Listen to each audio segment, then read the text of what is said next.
जी, बिस्मिल्लाहिर्रहमानिर्रहीम। स्टूडेंट्स, आज जो हमारा लेक्चर जो है वो है 34 क्यूएसओ पे है, कानूनी शहादत आर्डर 1984 पे। अल्हम्दुलिल्लाह हम क्यूएसओ को ख़त्म करने जा रहे हैं। 1-2 लेक्चर में ये कंप्लीट हो जाएगा। चैप्टर 10 जो है हमारा, इसका ये आगाज़ हुआ है। मैं चैप्टर एंड जो 10 है वो भी एंड तक पहुँचने वाला है। ये देखिए आगे आर्टिकल जो हम आज आगाज़ करेंगे आर्टिकल 147 से, procedure of court in cases of defamation, liable and slander. अगर देखिए अगर कोई सिलेंडर यानी कि ऐसे स्टेटमेंट देता है जिससे हद की इज़्ज़त होती हो, या उसको, या क्या हो जाता हो, जिस पे कोई इल्ज़ाम लगाता हो, उसको कहते हैं डेफेमेशन, लाइबल और स्लैंडर। ठीक है?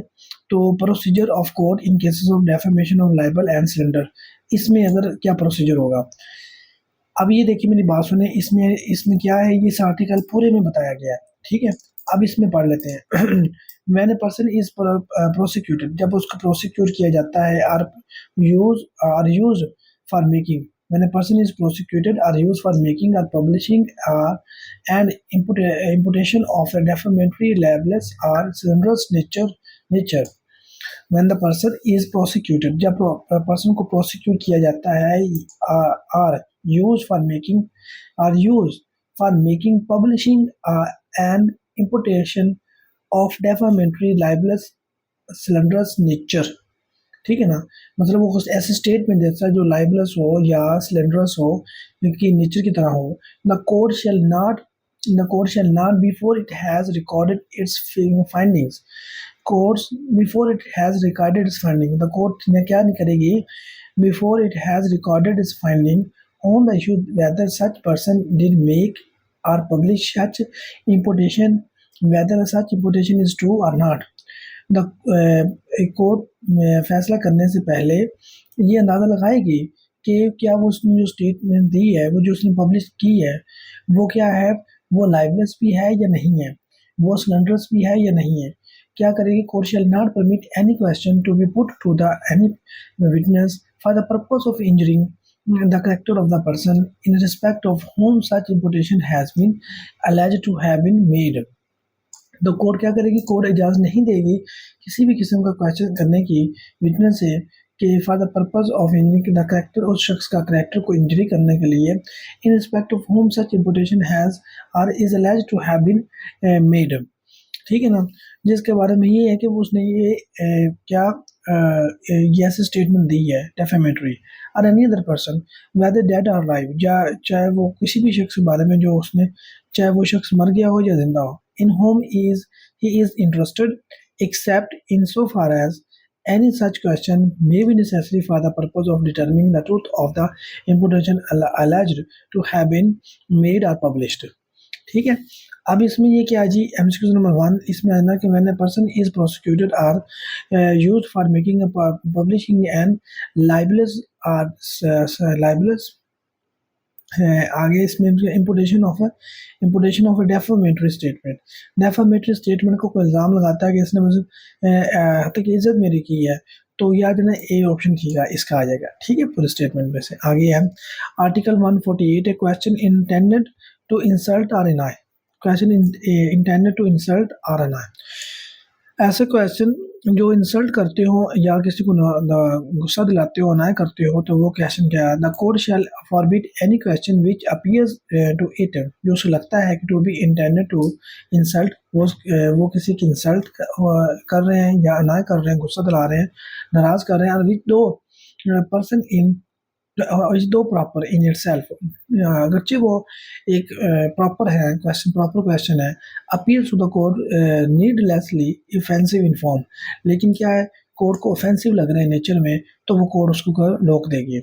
The court shall forbid A option आ जाएगा इसमें। ठीक है? आर्टिकल 149 क्या कहता है, exclusion of evidence to contract, exclusion of evidence to contract answer to question testing veracity. अब ये इसमें क्या है जी, exclusion of evidence, exclusion of evidence to contract answer to question testing veracity, किसी की वेरासिटी को टेस्ट करने के लिए क्वेश्चन का जवाब, एविडेंस टू कॉन्ट्रैक्ट, कॉन्ट्रैक्ट के हवाले से, यानी कि उसकी evidence, exclusion of evidence to contract, contract में कि यानी कि कॉन्ट्रैक्ट किया हो एविडेंस में, तो इसमें ये क्या, इसमें वो एक्चुअली ये कह रहा है एक्सक्लूजन ऑफ एविडेंस, एविडेंस को यानी कि वो निकल जाएगी, ख़त्म हो जाएगी टू कॉन्ट्रैक्ट, उस कॉन्ट्रैक्ट में आंसर टू क्वेश्चन, सवाल के जवाब देने में, टेस्टिंग वेरासिटी, किसी की वेरासिटी को चेक करने के लिए, क्रेडिबिलिटी को चेक करने के लिए। When witness has been asked and has answered any question which is relevant, जब वो कोई सवाल का जवाब देता है कि जो कोई क्वेश्चन रेलिवेंट है, तो टू द इंक्वायरी में, only in so far as it tends to shake his credit by injuring his character, उसके कैरेक्टर को इंजर करने के लिए वो क्वेश्चन पूछा जाता है। No evidence shall be given to contradict him, to contradict him, ठीक है ना। तो उसको कंट्राडिक्ट करने के लिए कोई किस्म की एविडेंस नहीं दी जाएगी। But if he answers falsely, अगर वो झूठा आंसर देता है, he may afterwards be charge with the giving false evidence, तो फिर उसको फॉल्स एविडेंस के नंबरे में उसको चार्ज किया जा सकता है, ठीक है। आगे जी explanation 1, if a witness is asked whether he has been previously convicted of any crime, denies it। एक विटनेस है, उसको ये पूछा जाता है कि आपको प्रीवियसली किसी क्राइम में कन्विक्ट किया गया, वो डिनाई कर देता है। एविडेंस में भी given of his previous conviction, तो फिर आप एविडेंस उस आप पेश कर सकते हैं कि जनाब इसको तो प्रीवियसली कन्विक्शन हुई है। एक्सप्लेनेशन नंबर 2 जो है, सॉरी एक्सेप्शन नंबर 2, ऊपर हमने एक्सेप्शन पढ़ी, number 1 exception number 2। If a witness is asked any question tending to impeach his impartiality, उसने कहा अगर एक क्वेश्चन विटनेस से पूछा जाता है टेंडिंग टू इम्पीच, उसकी इम्पीच करने के लिए, हिज इम्पार्शलिटी, के ये साबित करने के लिए वो इम्पार्शल नहीं है, and answers it by denying the suggested, और क्या करता है, और उसके आंसर्स करता है by denying the suggested he may be contradicted. अब वो क्या करता है, डिनाई कर देता है कि उस सवाल का कि वो पार्शियल इम्पार्शियल है, तो उसको कंट्राडिक्ट करने के लिए आप एविडेंस दे सकते हैं। इलस्ट्रेशन ए है, a claim against an underwriter is registered on the ground of fraud, ठीक है ना। A claim against an underwriter registered on the ground of fraud के ग्राउंड्स पर एक क्लेम को क्या किया जाता है, वो रजिस्ट किया जाता है। The claimant is asked whether, जो क्लेम डिमांड करने वाला, whether in former transaction he had not made a fraudulent claim, क्या उसने पिछली किसी ट्रांजैक्शन में फ्रॉडुलेंट क्लेम तो नहीं किया, फ्रॉडुलेंट क्लेम धोखाधड़ी से फ्रॉडुलेंट आपने, तो उसे ये सवाल किया जाता है। ही डिनाइज इट, वो डिनाई कर देता है। Evidence is offer to show that he didn't make such claim, उसने ऐसा क्लेम किया था, फ्रॉडुलेंट किया था। द एविडेंस इज इनएडमिसिबल, तो एविडेंस क्या हो जाएगी, इनएडमिसिबल हो जाएगी। A witness is asked whether he was not dismissed from the situation for the dishonesty, एक विटनेस से पूछा जाता है कि आप डिसऑनेस्टी की वजह से आपको डिसमिस तो नहीं कर दिया गया था, वो डिनाई कर देता है। Evidence is offer to show that he was dismissed for the dishonesty, the evidence is not admissible, evidence admissible नहीं है, उस वक्त उसको डिसमिस कर दिया गया था, तो ये तो उस मामला में, तो इसलिए एविडेंस एडमिसिबल नहीं है, ठीक है ना। ये सी भी पढ़ लीजिएगा, डी भी पढ़ लिया। एमसीक्यूज नंबर 3 पे आ जाते हैं कि when a witness has been asked and has answered any question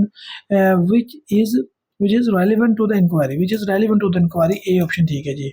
आगे जी MCQ number 4, if a witness is asked whether he has been previously convicted, तो ये आ जाएगा ए ऑप्शन आ जाएगा। एमसीक्यू नंबर 5 क्या है, witness is asked whether he was not dismissed from the situation for dishonestly, तो ए ऑप्शन आ जाएगा।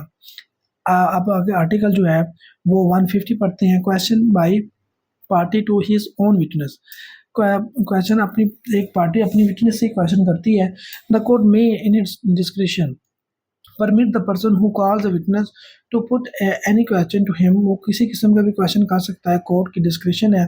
विच might be put in cross examination by the adverse party, जो party adverse party cross examination में पूछ सकती है ना, वो भी क्वेश्चन पूछ सकता है अगर कोर्ट इसकी इजाज़त देती है, अपने विटनेस से पूछे जा सकते हैं। 6 the court, MCQ number 6, the court में इन इट्स डिस्क्रिप्शन परमिट कर सकती है पर्सन को जो अपने विटनेस को बुलाती है उससे किसी किस्म के क्वेश्चन पूछ लें। वो क्वेश्चन क्रॉस एग्जामिनेशन में जाए एडवर्स पार्टी पूछती है वो भी क्वेश्चन आप पूछे जा सकते हैं। ए ऑप्शन ठीक है जी। आर्टिकल 151 ये कहता है इम्पीचिंग द क्रेडिट ऑफ विटनेस। आप एक क्रेडिट ऑफ विटनेस का जो विटनेस के क्रेडिट को इम्पीच करना है तो फिर इसके लिए ये चीज़ें ज़रूरी है। द क्रेडिट ऑफ विटनेस में भी इम्पीच किया जा सकता है in the following ways by the adverse party. Adverse party or with the consent of the court, court के कंसेंट से by the party who calls him. अब उसने कहा कि जो एडवर्स पार्टी इम्पीच कर सकती है, लेकिन जो पार्टी कॉल अपने विटनेस को अगर इम्पीच करना तो कोर्ट की इजाज़त लेनी पड़ेगी। ठीक है जनाब, आगे चलते हैं।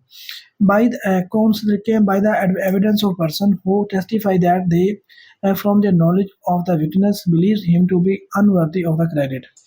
Bye the evidence of the person, अगर कोई शख्स उसकी एविडेंस दे देता है कि ये तो बंदा अनवर्दी रहा है क्रेडिट, इसका इसका किरदार ठीक नहीं रहा, कैरेक्टर ठीक नहीं है, तो इससे उसको बीच किया सकता है। By proof of that the witness has been bribed, किसको रिश्वत दी गई है। By proof when statement inconsistent with the part of his evidence, कि इसकी जो स्टेटमेंट है वो इनकंसिस्टेंट है, मुताबिक तो नहीं रखती। When a man is prosecuted for the rape और अटेम्प्ट टू रैविश, और उसको रेप के लिए यानी कि प्रोसिक्यूट किया गया है, उसके भी जो गवाही है वो भी नहीं ली जाएगी, उसको कैरेक्टर उसका इम्पीच हो जाएगा। आगे एक्सप्लेनेशन है witness declaring another witness to be unworthy of the credit may not upon his examination chief give reason for his belief but he may ask be his reason in cross examination and the answers of, which he gives cannot be contradicted, though if they are false he may afterward be charged with given false evidence।